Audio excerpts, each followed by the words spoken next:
దేవునికి మహిమ కలుగునుగాక. మన ప్రభువును రక్షకుడైన యేసుక్రీస్తు ఘనమైన నామమున ఈ రాత్రి దైవ సన్నిధి కూడి వచ్చిన మీ అందరికీ మొట్టమొదటిగా ప్రత్యేకమైన హృదయపూర్వకమైన వందనాలు తెలియజేస్తూ ఉన్నాను. ఈ రాత్రి కూడి వచ్చిన మీ అందరికీ మొట్టమొదటిగా ప్రత్యేక వందనాలు. అందరు బాగున్నారా? సరి గట్టిగా దేవునికి స్తోత్రం చెబుదాం. హల్లెలూయా, హల్లెలూయా.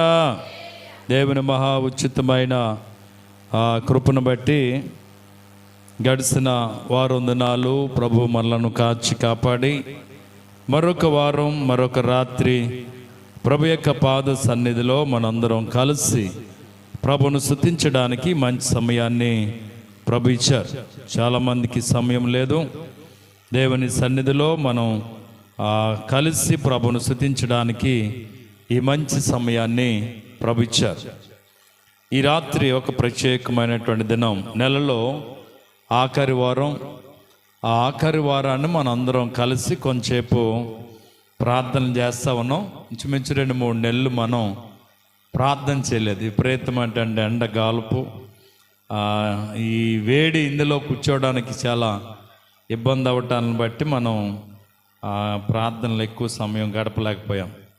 ఈ రాత్రి కొంచెంసేపు మనం తప్పకుండా ప్రార్థన చేద్దాం. ప్రతి ఒక్కరి అవసరతలు, చాలా అవసరతలు ఉన్నాయి. అవసరతల కొరకు మనం ప్రార్థన చేద్దాం. ఈ రాత్రి ఒక 3 సందర్భాల సహితమైనటువంటి ప్రార్థనలు నేను మీకు జ్ఞాపకం చేయాలని ఆశపడుతూ ఉన్నాను. ఇక్కడ ఉన్నటువంటి అందరం కూడా ఒకే అంశం, ఒకే సమస్య, ఒకే బాధ ఉంటుందా? కొన్ని వారు అందరిని ఎవరిని కదిపితే వాళ్ళు ఒక రకమైనటువంటి సమస్య చెప్తూ ఉంటారు, ఒక్కో రకమైనటువంటి బాధను వ్యక్తం చేస్తూ ఉంటారు. అందరి ప్రార్థన అవసరత ఒకటి ఉండదు. అందరి ప్రార్థన అవసరత ఒకటి ఉంటుందా? ఉండదు. ఒక్కొక్కరిది ఒక్కో రకమైనటువంటి ప్రార్థన అవసరత ఉంటుంది. ఒక్కొక్కరిది ఒక్కో రకమైనటువంటి ఇబ్బంది ఉంటుంది. ఒక్కొక్కరికి ఒక్కో రకమైన కష్టం ఉంటుంది. అందరి కష్టాలు లాంటి కష్టాలు అందరికీ ఉండవు. కొంతమందికి ఉంటాయి, కొంతమంది వేరు వేరు సమస్యల్లో ఉంటారు. అలాగ 3 సందర్భాలు నేను మీకు జ్ఞాపకం చేయాలని ఆశపడుతున్నాను. మొట్టమొదటిగా దినవృత్తాంతాల మొదటి గ్రంథము 4వ అధ్యాయము 9-10 వచనాలు ఈ రాత్రి మనం జ్ఞానం చేద్దాం. హెబెజు తన సహోదరుల కంటే ఘనము పొందినవాడై ఉండెను. వ్యాధన పడి ఇతని కంటినని అతని తల్లి అతనికి ఎబ్బేజు అని పేరు పెట్టెను. ఎబ్బేజు ఇశ్రాయేలుల దేవుని గురించి మొర్రపెట్టి, నీవు నన్ను నిశ్చయముగా ఆశీర్వదించి నా సరిహద్దును విశాలపరిచి నీ చెయ్యి నాకు తోడుగా ఉండ దయచేసి నాకు కీడు రాకుండా దానిలో నుండి నన్ను తప్పించుమని ప్రార్థింపగా, దేవుడు అతడు మనము చేసిన దానిని అతనికి దయచేసెను. గట్టిగా దేవునికి స్తోత్రం చెబుదాం. ఇంకొంచెం గట్టిగా స్వరమెత్తి చెబుదాం. ఇంకొంచెం గట్టిగా చెబుదాం. హల్లెలూయా. ఈ చదివినటువంటి భాగంలో ఒక ఆయన మనకు కనబడుతున్నాడు. ఆయన పేరు ఎబ్బేజ్. ఏం పేరండి? హెబెజ్.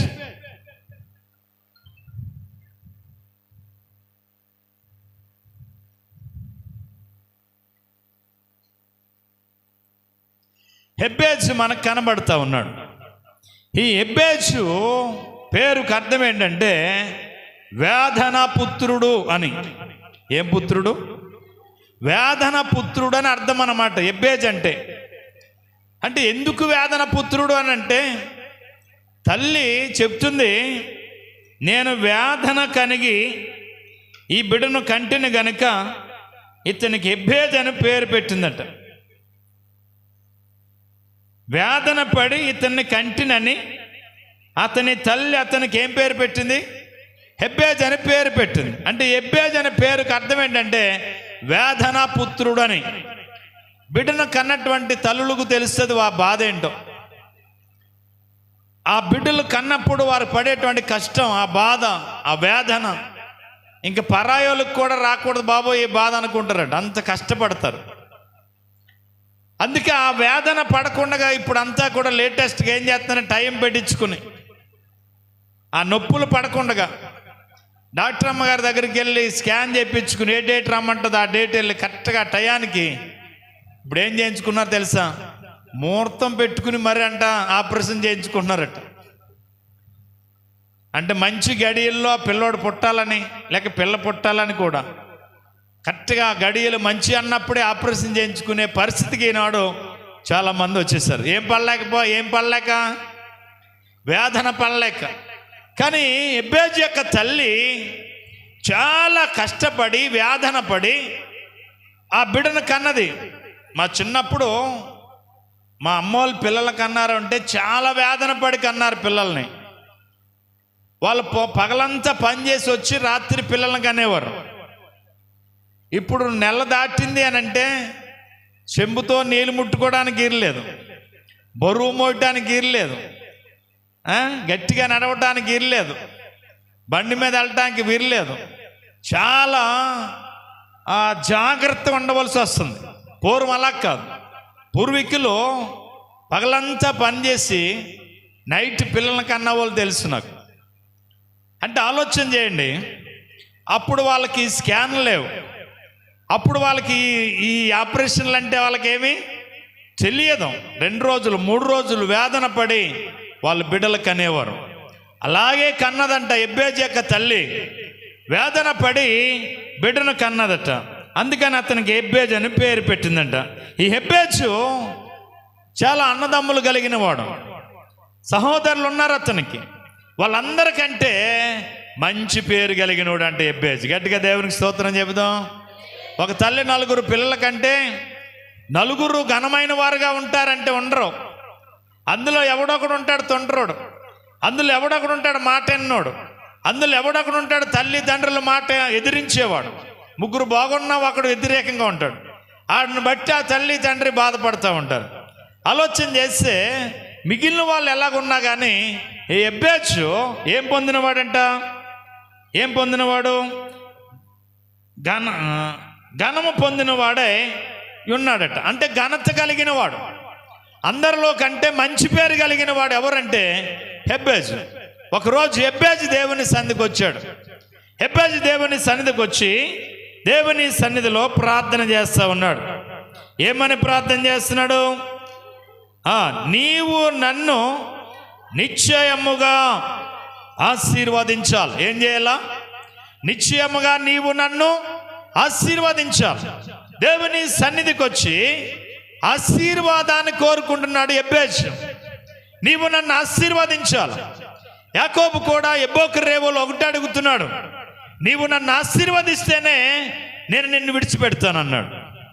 అంటే ఆశీర్వాదం కొరకు పట్టుదల కలిగి, ఆశీర్వాదం కొరకు బాధ్యత కలిగి, ఆశీర్వాదం కొరకు దేవుని సన్నిధిలో భక్తులైన వారు ఏం చేశారు తెలుసా, మొరపెట్టి ఉన్నారు. గట్టిగా దేవునికి స్తోత్రం చెబుదాం. ఎబ్బేజు మొరపెడుతున్నాడు దేవుని సన్నిధిలో. ఇశ్రాయేలు దేవునికి ప్రార్థన చేస్తున్నాడు.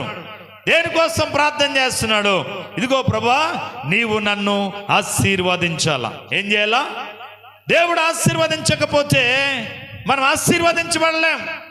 ఈరోజు మనుషుడు తనకు తానుగా ఆశీర్వదించబడాలనుకుంటున్నాడు, తనకు తానుగా దీవించబడాలనుకుంటున్నాడు. కానీ అది దేవుని చిత్తం కాదు. మనుషుడు తనకు తానుగా ఎవడు ఆశీర్వదించబడలేడు. ఎవడైనా ఆశీర్వదించబడాలంటే ఆయన చిత్త ప్రకారంగా ఎవడైతే చేస్తాడో, ఎవడైతే ఆయన చిత్త ప్రకారం నడుస్తాడో, ఆయన చిత్త ప్రకారం ఎవడైతే నిలుస్తాడో వానినే దేవుడు ఆశీర్వదిస్తాడు. గట్టిగా దేవునికి స్తోత్రం చెబుదాం. హల్లెలూయా. మీరు రండి, సామెతల గ్రంథంలో 3వ అధ్యాయము మీరు చూస్తే ఆశీర్వాదం అనేది అక్కడ ఎలాగొస్తుందో ఒక్క మాట చూడండి, ఒక్క మాట. సామెతల గ్రంథం 3వ అధ్యాయము, సామెతల గ్రంథము 3వ అధ్యాయము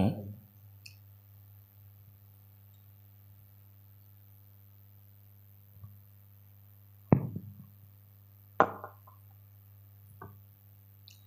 7వ వచనం చూస్తే, నేను జ్ఞానిని కదా నువ్వు అనుకోవద్దు, యెహోవా యందు భయభక్తులు కలిగి చెడుతనం విడిచిపెట్టుము, అప్పుడు నీ దేహమునకు ఆరోగ్యమును నీ ఎముకలకు సత్తువు కలుగును. నీ రాబడి అంతటిలో ప్రథమ ఫలమును నీ ఆస్తిలో భాగమునిచ్చి యెహోవాను గనపరచు. అప్పుడు నీ కొట్లలో ధాన్యము సమృద్ధిగా ఉండును, నీ గానుగుల్లో నుండి కొత్త ద్రాక్షారసము పైకి పొర్లి పారును. ఎప్పుడు ఆశీర్వాదము దీవెన అనేది? ఎప్పుడు? ఇక్కడ చెప్తున్నది ఏంటి తెలుసా? ఆయన యందు భయభక్తులు కలిగి చెడుతనాన్ని విడిచిపెట్టినప్పుడు. ఎప్పుడైతే చెడుతనాన్ని నీలో నుంచి దూరం చేస్తావో అప్పుడంటే నీ దేహానికి ఏం కలుగుద్దో తెలుసా? ఆరోగ్యం వస్తుంది. తర్వాత నీ ఎముకలకు సత్తువు కలుగుతుంది. నీ రాబడి అంతటిలో ఏంటండి? రాబడి అంతటిలో ప్రథమ ఫలం, నీ ఆస్తిలో భాగమునిచ్చి యెహోవాను గనపరచుము. అప్పుడు నీ కొట్లలో ధాన్యము సమృద్ధిగా ఉండును, నీ గానుగులలో కొత్త ద్రాక్షరసము పైకి పొర్లి పారునట్టు. గట్టిగా దేవునికి స్తోత్రం చెబుదాం. ఆశీర్వాదం రావాలని ఆయన ఆశీర్వదించు అంటే రాదు. మనం చేయవలసిన విధంగా మనం చేయాలా? నిజంగా ఆలోచన చేయండి. ఇక్కడ ఎలాగ ఆశీర్వాదం వస్తుందో తెలుసా? ఎప్పుడు వస్తుందో తెలుసా? ఏం చేయమంటున్నాడు? నీ రాబడి అంతటిలో ప్రథమ ఫలమును నీ ఆస్తిలో భాగమునిచ్చి యెహోవాను ఏం చేయి? నువ్వు గనపరచు. అప్పుడు నీ కొట్లలో ధాన్యం ఎలాగుంటుంది? సమృద్ధిగాను, నీ గానుగులలో క్రొత్త ద్రాక్షరసం ఏమవుద్ది? పైకి పొర్లుతుంది. గట్టిగా దేవునికి స్తోత్రం చెబుదాం. ఇప్పుడు హెబ్బేజుకి కావాల్సిందేంటి? ఏం కావాలని అడుగుతున్నాడు. హెబ్బేజు, నన్ను నువ్వేం చేయాలి తెలుసా? నిశ్చయముగా నీవు నన్ను ఆశీర్వదించాలా. ఏం చేయాలా? ఆశీర్వదించాలా. ఓకే, ఈ రాత్రి ఇట్టి ఆశీర్వాదం నీకు కావాలని నువ్వు అనుకుంటే, ఈ విధమైన ఆశీర్వాదం చేత నింపబడాలని నువ్వు అనుకుంటే, దేవుడు చెప్తున్న మాట ఏంటి తెలుసా? నీవు ఆయన చిత్తానికి లోబడి, నీవు ఆయన చిత్తానుసారంగా నువ్వు చేయగలిగిన రోజున నీ కొట్లలో ధాన్యం అంట ఏమవుతుంది? సమృద్ధిగా ఉంటుంది. నీ గానుగులలో, నీ కొట్లలో గానుగులో క్రొత్త ద్రాక్షరసం ఏమవుతుందట? పొర్లి పారుతుందట. గట్టిగా దేవునికి స్తోత్రం చెబుదాం. హల్లెలూయా. రెండవది ఇంకేమి? ఏ విషయం కొరకు అడుగుతున్నాడు? నా సరిహద్దులను నువ్వేం చేయాలి? విశాలపరిచి నీ చెయ్యి నిశ్చయముగా నాకు తోడుగా ఉండదైచే, నాకు ఏ కీడు రాకుండా దానిలో నుండి నీవు నన్ను తప్పించు. ఎన్ని మాటలున్నాయి తెలుసా? ఒకటి, నీవు నన్ను ఆశీర్వదించాల. రెండు ఏం చేయమన్నాడు? నా సరిహద్దులను విశాలపరచాలి. 3, నీ చెయ్యి నాకు తోడుగా ఉండదైచే. 4, నాకు ఏ కీడు రాకుండా వానిలో నుంచి నన్ను తప్పించు. ఎన్ని మాటలు అడిగాడు దేవుణ్ణి? ఎన్ని మాటలు చెప్పండి ఇప్పుడు? ఒకటి చెప్పాలా? ఒకటేంటి? నీవు నన్ను ఏం చేయాలా? ఆశీర్వదించాలా. 2, నా సరిహద్దులను విశాలపరచాలా. 3, నీ చెయ్యి నాకు ఎలాగుంచు? తోడుగా ఉంచు. 4, నాకు ఏ కీడు రాకుండా నన్ను కాపాడు అని హెబ్బేజు దేవుని సన్నిధిలో ప్రార్థన చేశాడు. ఒకటి, ఆశీర్వాదం కావాలా. 2, తానున్నటువంటి సరిహద్దులు ఏం చేయబడాలా? విశాలపరచబడాలా. 3, ఆయన చెయ్యి మనకు తోడుగా ఉండాలట. నీ చెయ్యి నాకు తోడుగా ఉండయి. 4, ఏ కీడు రాకుండా నన్ను కాపాడు అని దేవునికి ప్రార్థన చేశాడు. ఎన్ని అడిగాడు? 4 విషయాలు అడిగాడు. ఈ 4 విషయాలు దేవుడు విని, ఆ విన్న మాటలను బట్టి అంట, ఆ ప్రార్థన అంట, మాటలంట దేవునికి ఏమైంది తెలుసా? అంగీకారం అయిందట. కాబట్టి ఏం చేశాడట చూడండి. దేవుడు అతని మనవి చేసిన దానిని అతనికి దయచేసెను. దేవునికి స్తోత్రం చెబుదాం. హల్లెలూయా. దేవుడి సన్నిధిలో అతడు చేస్తున్న మనవని బట్టి దేవుడంట అతడు ఏదైతే అడిగాడో దేవుడు ఆయనకి ఏం చేశాడో అది దయచేశాడు. దేవునికి స్తోత్రం చెబుదాం. హల్లెలూయా. అంటే ఇప్పుడు హెబెజ్ దేని కొరకు అడిగాడంటే, ఒకటి ఆశీర్వాదం కొరకు అడిగాడు, రెండు తనున్నటువంటి మరి సరిహద్దులను ఏం చేయమని అడిగాడు, విశాలపరచమని అడిగాడు, మూడవది నీ చెయ్యి నాకు తోడుగా ఉండదయచే నాయన, ఏ కీడు రాకుండా నన్ను కాపాడు అన్నాడు. ఈ మనవులు దేవునికి అంగీకారమైంట. అతడి ప్రార్థన దేవుడు అంగీకరించి అతను అడిగినవి దేవుడు ఆయనకి దయచేసేటట్టు. గట్టిగా దేవునికి స్తోత్రం చెబుదాం. హల్లెలూయా. సొలొమోను అడిగాడు. సొలొమోను కూడా ప్రార్థన చేశాడు. మొదటి రాజుల గ్రంథములో 3వ అధ్యాయం మనం గమనిస్తే, మొదటి రాజుల గ్రంథము 3వ అధ్యాయములో మనం గమనిస్తే 9వ వచనంలో ఇలాగ ప్రార్థన చేశాడో సొలొమోను. ఇంత గొప్పదైన నీ జనమునకు న్యాయము తీర్చగలవాడెవడు? కాబట్టి నేను మంచి చెడులను వివేచించి నీ జనులకు న్యాయము తీర్చినట్లు నీ దాసుడునైన నాకు వివేకము గల హృదయము దయచేయము. సొలొమోను చేసిన ఈ మనవి ప్రభువు నాకు అనుకూలమాయను గనుక. దేవునికి స్తోత్రం. సొలొమోను ఏమడిగాడు తెలుసా? చిన్న వయసులోనే సింహాసనాన్ని అధిష్ఠించాడు. సింహాసనాన్ని మరి రాజుగా అభిషేకించబడ్డాడు. ఇప్పుడు రాజు అయిపోయిన తర్వాత మరి పరిపాలన చేయాలా. పరిపాలన చేయాలంటే ఏం కావాలా? జ్ఞానం కావాలా. గనుక ఇప్పుడు ఇతను అడిగేది ఏంటంటే, నీ దాసుడునైన నేను చిన్న వయసు కలిగిన వాడును గనుక ఇంతమంది ప్రజలను పాలించడానికి, వాళ్ళ యోగక్షేమాలు తెలుసుకోవడానికి నాకు జ్ఞానము కావాలి. కనుక నాకు జ్ఞాన హృదయము కలుగజేయమని. ఏ హృదయం కావాలా? వివేకము గల హృదయమును నాకు అనుగ్రహించమని సొలొమోను ప్రార్థన చేశాడంట. సొలొమోను ఎన్ని అడిగాడు? ఎన్ని మనవలు అడిగాడు? చెప్పాలా, మీకు అర్థం అవడం కోసం చెప్తున్నా. సొలొమోను ఎన్ని అడిగాడు? హెబెజ్ ఎన్ని అడిగాడు? అమ్మ ఉన్నారా? ఇక్కడ ఉన్నారా? ఎన్ని అడిగాడు హెబెజ్? ఎన్ని అడిగాడు చెప్పండి. ఒకటి ఆగండి. ఒకటి చెప్పాలా? ఎప్సిబాగ్ అక్కడ మీ గుంపులు చెప్పండి. ఒకటేంటి? రెండు సరిహద్దులు విషయాలు. మూడు నీ చెయ్యి నాకు తోడుగా ఉండమ్మన్నాడు. 4 ఏ కీడు రాకుండా నన్ను కాపాడమని హెబెజ్ ఏం చేశాడు? 4 విషయాలు ప్రభు దగ్గర పెట్టి ప్రార్థన చేశాడు. ఆ ప్రార్థన దేవునికి అంగీకారమైంది. అడిగిన విషయాలు దేవుడు ఆయనకి దయచేశాడట. ఇప్పుడు సొలొమోను ఎన్ని అడుగుతున్నాడు? సొలొమోను ఎన్ని అడిగాడు? ఎన్ని అడిగాడండి?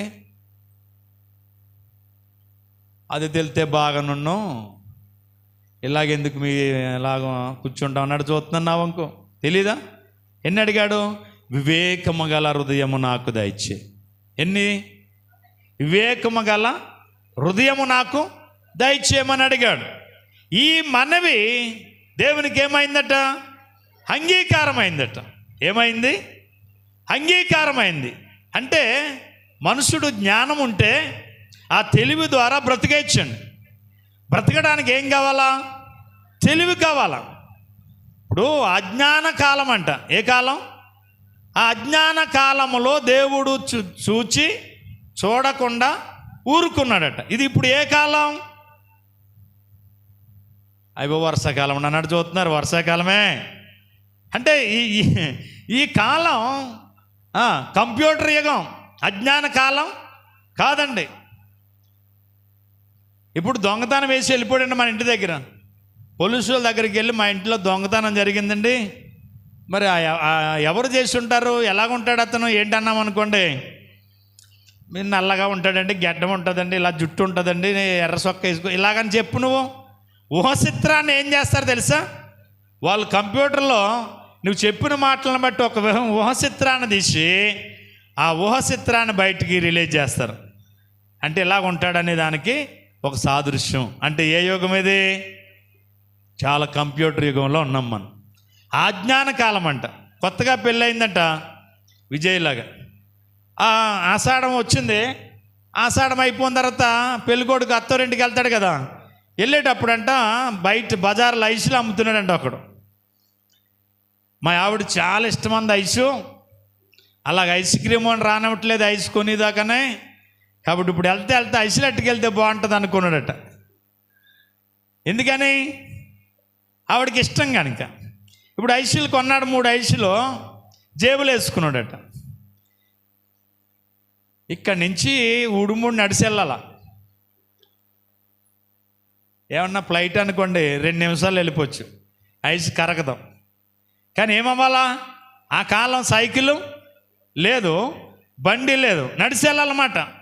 మనవాడు నడిచి వెళ్ళాడు. అంటే ఇజే కాదులేండి, ఇజే అంటే నేను కోపగిచ్చుకోవడానికి ఇజే అన్నాను, కానీ అంటే కొత్తగా పెళ్ళైనోడు మరి ఇజే ఉన్నాడు ఇక్కడ. మేము పాతకి వెళ్ళిపోయిన వాళ్ళం కదా. కాబట్టి ఇప్పుడు వెళ్ళాడంట. వెళ్ళంటే ఆవిడ గవ్వ నీళ్ళు పట్టుకొచ్చింది, కాలు కడుక్కోమని ఇచ్చింది.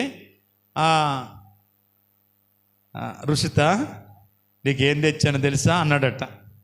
ఏం తెచ్చాను చెప్పుకో, ఏం తెచ్చాను చెప్పుకో అన్నాడట. ఇదేంటి ఏం తెచ్చాను నాకేం తెలుస్తుంది, మీద కవర్ లేదు చేతిలో, ఏముండాలా? కవర్ ఉండాలా. కవర్ లేదు, ఏమీ లేదు. ఏం తెచ్చారు మరి నాకేం తెలుసు అంటే, నీకు ఇష్టమని, నీకు చాలా ఇష్టమని ఏం తెచ్చాను తెలుసా, ఇదిగో నీకు ఐసులు తెచ్చాను అని జేబులో చేయి పెట్టాడట. జేబులో చేయి పెడితే ఏమున్నాయి? ఐసులు లేవు. ఐసు కరిగిపోయింది, పుల్ల ఉందంట. వర్మ అలాంటి పని చేయకు, ఐసులు ఏమవుతాయి? కరిగిపోతాయి. అది సంగతి తెలియదు పాపం. ఏ కాలం అది? అజ్ఞాన కాలం. వాళ్ళకి తెలియదు ఐసు కరిగిపోద్దని. చూడండి, కొంతమంది పెళ్ళిళ్ళు ఐస్ క్రీమ్ వేస్తుంటే అది తెచ్చేసుకుంటారు ఇంటికి వచ్చాడికి వెళ్ళంట కారిపోద్ది. అది ఎంతసేపు ఉంటుంది? 5 minutes ఉంటుంది. అది మనం ఇంటికి అట్టుకు తెచ్చుకున్నామంటే ఉండదు. అది ఎక్కడ తినాలా? మనకి ఎక్కడ ఇచ్చారు అక్కడే దాన్ని తినేయాల. ఒకవేళ దాన్ని తెచ్చుకోవాలంటే ఐస్ క్రీమ్ బాక్స్ ఉంటుంది, ఐస్ క్రీమ్ బాక్స్లో పెట్టుకుని అది ఐసు దాంట్లో ఉంటుంది కనుక ఆ కూలింగ్లో ఇంటికి తెచ్చుకుంటూ ఉంటుంది. కానీ చేత్తో పట్టుకెళ్ళామనుకోండి కారిపోద్ది. కాబట్టి అజ్ఞాన కాలం అది. ఇదే కాలం కంప్యూటర్ యుగంలో. ఇప్పుడు ఆలోచన చేయండి, సొలొమోను దేవుడిని అడిగింది ఏంటంటే, నాకేం కావాలని అడిగాడు? వివేకము కలిగిన హృదయం కావాలి, జ్ఞానం కావాలి, నాకు తెలివి కావాలా. ఈ తెలివి అనేది ఉంటే ఈజీగా బ్రతకొచ్చట, ఈజీగా బ్రతికేయచ్చట. ఒక అతను ఒక అడ్వర్టైజ్మెంట్ ఇచ్చాడట. ఏంటి అడ్వర్టైజ్మెంట్ అంటే, మీరు కోటేశ్వర్లు అవ్వాలంటే ఒక సలహా చెప్తాను.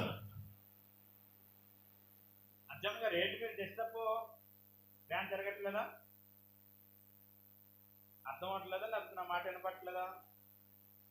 మరి ఎందుకు అలాగా చిన్నపిల్లలాగా? దేవునికి మహిమ కలుగునుగాక. హల్లెలూయా. ఎందుకంటే కుర్చీలు ఎదరికేసారు, మీ ప్యాన్ తిన్నంగా లేదు మీ కుర్చీ, అందుకని కంగారు పడుతున్నాను. ఓకే, చూడండి, కోటేశ్వర్లు అవ్వాలంటే ఉచిత ఒక సలహా చెప్తాను. ఆ సలహా కోసం అంట 500 DD తీయమన్నాడట. ఎంత తీయాలా? DD 500 DD తీయాలా. ఆ DD అతనికి పంపించాల. పంపించిన తర్వాత అతడు ఒక హైదరాబాద్ పట్టణంలో ఒక ఆడిటోరియంలో కోటేశ్వర్లు అవ్వాలంటే ఎలాగో సలహా చెప్తాడు అన్నాడట. ఆ సలహా వినటాని కోసం ఆ ఆడిటోరియానికి వెళ్ళడానికి కొరకు ముందు ఏం తీయాలా? రిజిస్ట్రేషన్ చేయించుకోవాలా. 500 రూపాయలు DD పంపించాలి అతనికి. ఇప్పుడు మీకు కోటేశ్వర్లు అవ్వాలంటే సలహా చెప్తానని అంటున్నాడు. ఇప్పుడు ఆ సలహాకి ఏం చేయాలా? DD తీయాలి 500 రూపాయలు. రిజిస్ట్రేషన్ చేయించుకున్నాడు, DDలు తీయాల. మొత్తం ఓ డేట్ పెట్టారు, నెలలో 15వ తారీఖున ఉదయం 9 గంటలకి ఆడిటోరియంలో మీరు అందరూ ఉండాలని చెప్పాడట. అందరూ 15వ తారీఖున అందరూ పొద్దుటే బయలుదేరి ముందుగా DD తీసేశారు. అందరు ఎక్కడికి వెళ్తున్నారు తెలుసా? అందరు ఆడిటోరియానికి వెళ్ళిపోరట. అస్సలు ఖాళీ లేదట ఆడిటోరియం, దాని నిండా జనమేనట. అస్సలు ఎక్కడ మనిషి ఎసుకైతే రాలనంతగా ఉన్నారట. ఇతను ఎప్పుడు వస్తాడా, ఎప్పుడు నేను కోటేశ్వరుడు అయిపోవడానికి సలహా చెప్తాడా అని అందరు ఏం చేస్తారట, ఎదురు చూస్తున్నారట. వచ్చేస్తున్నాడు 5 మినిట్స్లో వస్తారని మైకులు అడ్వర్టైజ్మెంట్లు చేస్తున్నారు. అందరూ సైలెంట్ అయిపోరు. జనాలు అందరూ వచ్చేరి లోపల గబక్కన ఆయన ద్వారం తీసుకుని వేదిక మీదకి వచ్చేటట్టు అందరూ చప్పలు కొట్టేశారు, మైక్ ఇచ్చేశారు. ఇప్పుడు ఆయన చెప్తున్నాడు, కోటేశ్వరుని అవ్వడానికి ఒక సలహా చెప్పాలా. ఆ సలహా వినటానికి ఇంతమంది ప్రజలు వచ్చారు. వచ్చిన వాళ్ళందరూ ఊరికే వచ్చారా? ముందుగాడికి ఎంత పంపారు? 500 రూపాయలు పంపించారు మనిషికి వచ్చి. ఇది కేవలం ఒక సలహా కోసం మీరు పంపించమని వాడు రిక్వెస్ట్ అడిగితే ఆ సలహా మాకు కావాలని ఎంత ఇచ్చారు? 500 చెప్పున మనిషి వచ్చి పంపించి అప్పుడు వెళ్ళారు. ఆడిటోరియం నిండా జనాలు ఉన్నారు. ఒరే బాబు వినండి, కోటేశ్వరుని అవ్వడానికి ఒక మంచి సలహా, ఆశీర్వాదం అనేది ఎలా వస్తుందో నేను చెప్పడానికి మిమ్మల్ని అందరినీ పిలిచాను. ఇదిగో మీరందరూ ఆ సలహా వినటానికి కొరకు మనిషికి వచ్చి 500 చెప్పున మీరు ఇచ్చారు. ఈరోజు ఈ ఆడిటోరియానికి వచ్చిన వాళ్ళు ఎంతమందో తెలుసా? 1550 మంది వచ్చారు. ఎంతమంది? 1550 మంది. 1550 మంది ఇంటూ 500 కొట్టండి, ఎన్ని డబ్బులు అవుతాయి? మీకు లెక్కలు వచ్చు కదా, డ్వాక్రా లెక్కలు ఎక్కువ వేస్తారు కదా. ఎంతండి? 7,75,000. ఇప్పుడు లక్షాధికారి అయ్యాడా లేదా అతను? ఎలాగయ్యాడు? ఏమో దొంగతనం చేశాడా? ఎవరిదన్నా దోచుకున్నాడా? ఒరే ఇంతకంటే ఏం కావాలా? ఇదిగో నన్ను చూసి నేర్చుకోండి చాలన్నాడట. ఏం కావాలా? ఇదిగో నన్ను చూసి మీరు నేర్చుకోండి. నేను మిమ్మల్ని సలహాకు 500 పంపించండి అన్నాను. ఇదిగో 7,55,000 రూపాయలు మీరు పంపించారు. నేను మీ దగ్గర దొంగతనం చేయలేదు, మిమ్మల్ని దోచుకోలేదు, మిమ్మల్ని మోసం కూడా నేను చేయలేదు. ఆశీర్వాదం కావాలంటే లేక మీరు కోటేశ్వర్లు అవ్వాలంటే ఏం చేయాలో సలహా చెప్తాను, 500 పంపించండి అన్నాను. మీరు ఇదిగంత డబ్బు పంపించారు నాకు. నేను ఎవరిని అయ్యానప్పుడు? నేను లక్షాధికారిని అయ్యాను. ఒకప్పుడు నాకు ఏమీ లేదు. ఈరోజు నేను ఇన్ని లక్షల రూపాయలు మీ ద్వారా నేను సంపాదించుకోగలిగాను. ఇంతకంటే ఏం కావాలరా? నన్ను చూసి మీరు అందరు నేర్చుకోండి, మీరు కూడా లక్షాధికారులు అవుతారు అన్నాడట. దేవునికి స్తోత్రం చెబుదాం. హల్లెలూయా. ఏం కావాలి? బ్రతకడానికి ఏం కావాలా? ఏమంటే బ్రతకడానికి ఏం కావాలా? తెలివి కావాలా? ఈ తెలివి అనేది లేకపోతే మనుషుడు బ్రతకలేడు, మనుషుడు జీవించలేడు, మనుషుడు వర్ధిల్లలేడు, మనుషుడు ఆశీర్వాదానికి వారసుడు కాబడలేడు. అన్నిటికీ మూలమేంటి తెలుసా? జ్ఞానం కావాలి.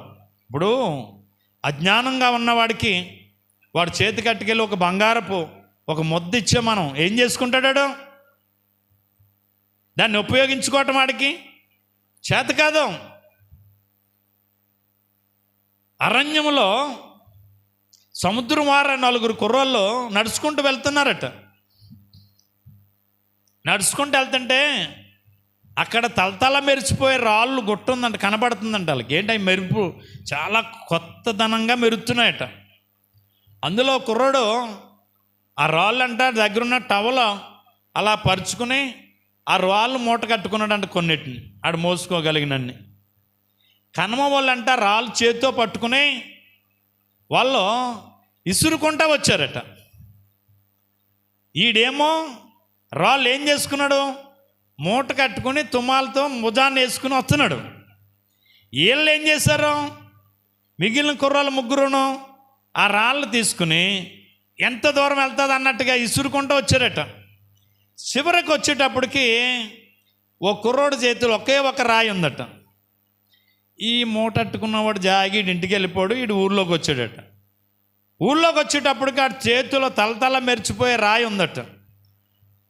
ఒక బంగారపు షాపు యజమాని వీడి చేతులున్న రాయిని చూచి ఆ షాపులో నుంచి అతని కవర్ పంపించి వీటి రాబ్బాయ రాయిలా తేని చెప్పి తెచ్చిన తర్వాత రాయిని చూచి, ఇది మామూలు రాయి కాదు, ఇది మంచి ముత్యము, ఇది ఇంచుమించు చాలా ఖరీదు ఉంటుంది, నీకు నేను ఒక 5 లక్షలు ఇస్తాను, ఇస్తావా అన్నాడట.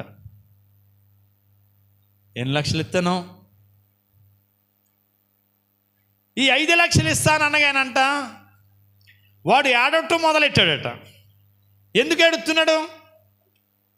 అయ్యి ఒక్క రాయి 5 లక్షలు అయితే నేను చాలా రాయిలు ఏం చేసుకుంటూ వచ్చాను, విసురుకుంటూ వచ్చాను. అంటే వాటి విలువ నాకు తెలియలేదు. కారణం ఏంటి తెలుసా?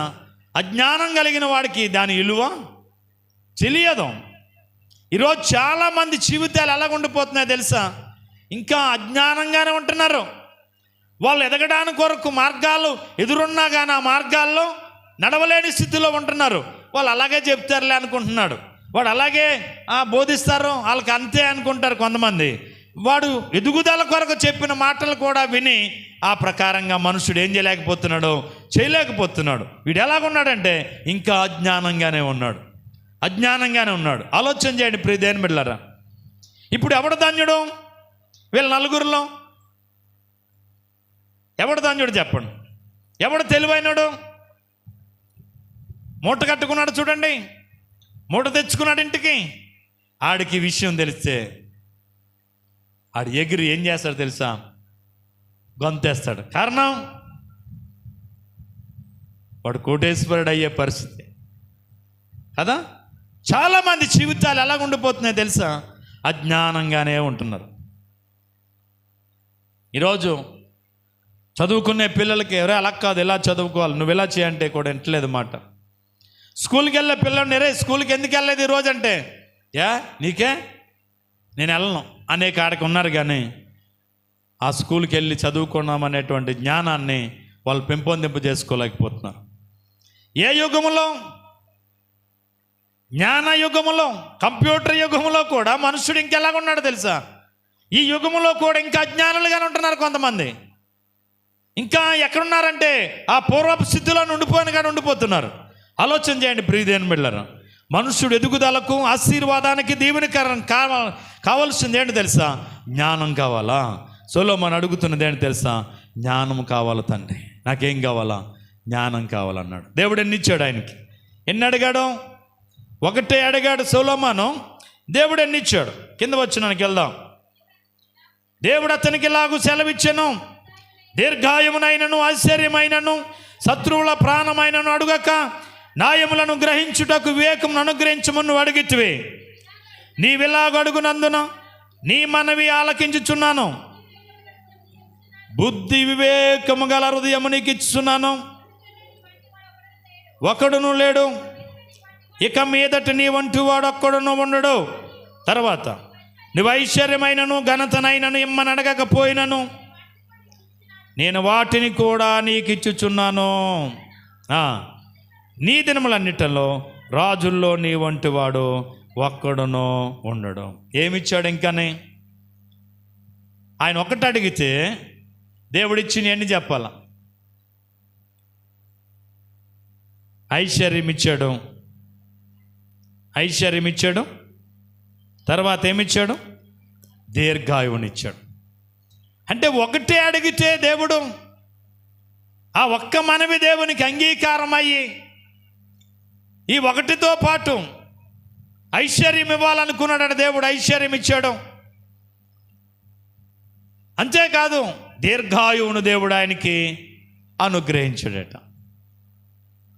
కాబట్టి జ్ఞానం కావాలని అడిగాడు సొలొమోను, ఐశ్వర్యం ఇచ్చాడు, దీర్ఘాయువునిచ్చాడు. హెబెజు ఆశీర్వాదం కావాలని అడిగాడు, ఆశీర్వాదం ఇచ్చాడు, సరిహద్దులు విశాలపరిచాడు, ఆయన చెయ్యి తోడుగా ఉండనిచ్చాడు, కీడు రాకుండా దేవుడు కాపాడు. 4 విషయాలు అడిగిన 4 కూడా దేవుడు హెబెజుకి అనుగ్రహించాడు. మరొక మాట మీకు జ్ఞాపకం చేస్తాను. దినవృత్తాంతాల మొదటి గ్రంథములో 5వ అధ్యాయం 5వ అధ్యాయం 5వ అధ్యాయము 20వ వచనం 21వ వచనం. యుద్ధమందు వారు దేవునికి మొరపెట్టగా ఆయన మీద వారు నమ్మిక ఉంచినందున ఆయన వారి మొర ఆలకించెను గనుక వారిని జయించుటకు వారికి సహాయము కలిగెను. హగ్రీయులను వారితో ఉన్న వారందరూ వారి చేతికి అప్పగింపబడిరి. వారిది 50,000 ఒంటులను పశువులను 2,50,000 గొర్రెలను 2,000 గాడిదలను 1,00,000 జనమును పట్టుకొనిరి. యుద్ధమందు దేవుని సహాయము వారికి కలుగుట చేత శత్రువులు అనేకులు పడిపోయిరి. దేవునికి స్తోత్రం, హల్లెలూయా. చూడండి ఇక్కడ చదవండి భాగాన్ని మీరు గమనిస్తే, యుద్ధం అందంట సహాయము కొరకు ప్రార్థన చేశారట. దేని కొరకు? యుద్ధం వచ్చింది వాళ్ళకి. ప్రభా, యుద్ధములో మాకు సహాయం చేయమని వారు దేవునికి ఏం చేశారట? యుద్ధములో జయము కొరకు వారు దేవునికి మొరపెట్టారట. గట్టిగా దేవునికి స్తోత్రం చెప్దాం. యుద్ధములో జయము కొరకు ఏం చేశారు? మొరపెట్టారట. దేవుడు వారు మొర విని వారికి యుద్ధమందు ఏం చేశాడంటే దేవుడు సహాయం చేశాడట. ఎక్కడ? యుద్ధమందు సహాయం చేశాడు.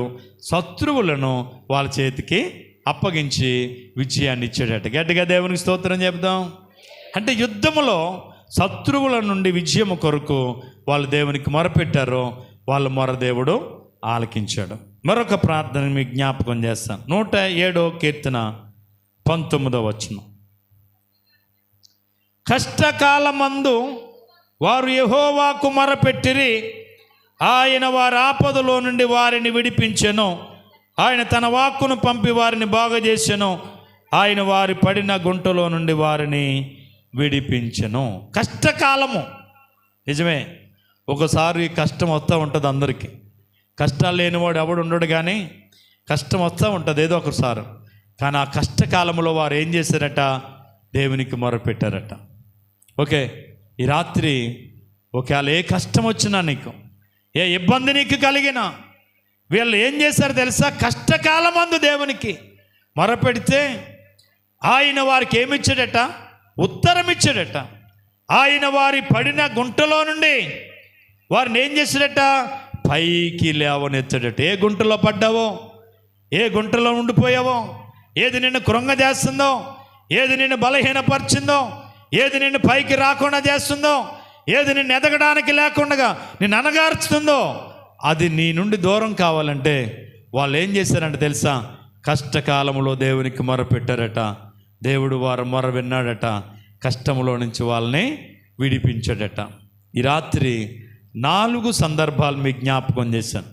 1, హెబెజు ఆశీర్వాదం కొరకు, తన సరిహద్దుల విశాలత కొరకు, తన దేవుని సహాయం కొరకు, కీడు రాకుండా తప్పించబడ్డ కొరకు ప్రార్థన చేశాడు. దేవుడు ఆయనకి ఇచ్చాడు. సొలొమోను సింహాసనం మీదకి ఎక్కినప్పుడు నాకు జ్ఞాన హృదయం కావాలన్నాడు, వివేకం గల హృదయం. కానీ దేవుడు ఐశ్వర్యం ఇచ్చాడు, దీర్ఘాయువునిచ్చాడు. 3వదిగా యుద్ధం కలిగింది. ఆ యుద్ధములో జయము కొరకు, యుద్ధములో విజయము కొరకు, యుద్ధములో విడుదల కొరకు మరి అక్కడ ఇశ్రాయేలీయులు దేవునికి మొరపెట్టినప్పుడు యుద్ధములో దేవుడు వాళ్ళకి ఏం చేశాడట? సహాయం చేశాడు. యుద్ధమందు దేవుడు వాళ్ళకి విజయాన్ని ఇచ్చాడట. 4వదిగా చూస్తే కష్టకాలములో కష్టము వచ్చినప్పుడు, వ్యాధి కలిగినప్పుడు, కృంగిపోయిన స్థితిలో ఉన్నప్పుడు, వారు పడిన గుంటలో నుంచి పైకి రాగలిగే స్థితిలో వారు లేనప్పుడు వారు దేవునికి ఏం చేశారట? మొరపెట్టారట. దేవుడు వాళ్ళ మొర విన్నాడట. వాళ్ళకి విడుదల ఇచ్చాడట. ఈ రాత్రి ఈ మాటలు విన్న నా ప్రియ సహోదరి సహోదరుడా, ఒకవేళ ఆశీర్వాదం లేకుండా ఉన్నావా? నువ్వు ఆశీర్వదించబడలేని బిడ్డగా ఉన్నావా? అయితే నువ్వు దేవుని చిత్తాన్ని కనుక గైకుంటే తప్పకుండా నువ్వు ఆశీర్వాదానికి వారసురాలు అవుతావు. 2వది, శత్రువు చేత శోధించబడుతున్నావా? నెమ్మది లేక, సమాధానం లేక, సంతోషం లేక, రోజు ఏదో ఒక ఐహిక విచారాల చేత బాధపడుతున్నావా? అయితే విజయం కొరకు నువ్వు ప్రార్థన చేస్తే దేవుడు నీకేమిస్తాడు తెలుసా? శత్రు బాధ నుంచి నీకు దేవుడు విడుదల ఇస్తాడు. 3వది. 4వది, కష్టం అనేది ఎవరికి ఏ కష్టం వస్తుందో, ఎలాంటి కష్టం వస్తుందో తెలీదు. ఏ కష్టం వచ్చినా, నువ్వే ఇరుకులో, ఏ ఇబ్బందులో నువ్వు కూరుకున్నా, ఏ శోధనలో నువ్వు కృంగిపోయినా, ఏది నిన్ను కృంగజేస్తున్నా, ఒకవేళ విడుదల పొందలేని స్థితిలో నువ్వు ఉంటే అందులో నుంచి బయటికి రాలేని స్థితిలో ఉంటే ఈ రాత్రి కనుక నువ్వు మొర్రపెట్టగలిగితే ఆ స్థితిలో నుంచి దేవుడు నిన్ను ఏం చేయగలడో తెలుసా? విడిపించగలడు. వారి పడిన గుంటలో నుంచి వారిని ఏం చేసినంటే ఆయన లేవనెత్తెను. ఎక్కడ పడిపోయావో, ఎక్కడ కృంగిపోయావో అక్కడి నుంచి ఆయన ఏం చేయగలిగిన దేవుడు తెలుసా? నిన్ను పైకి లేవనెత్తగల దేవుడు. ఏం చేద్దాం? 4 సందర్భాలు నేను మీకు జ్ఞాపకం చేశాను. చాలా విషయాలు చెప్పగలను కానీ సమయం అవుతుంది. మనం కొంచెం ప్రార్థన చేద్దాం. కాబట్టి ఆలోచన చేద్దాం.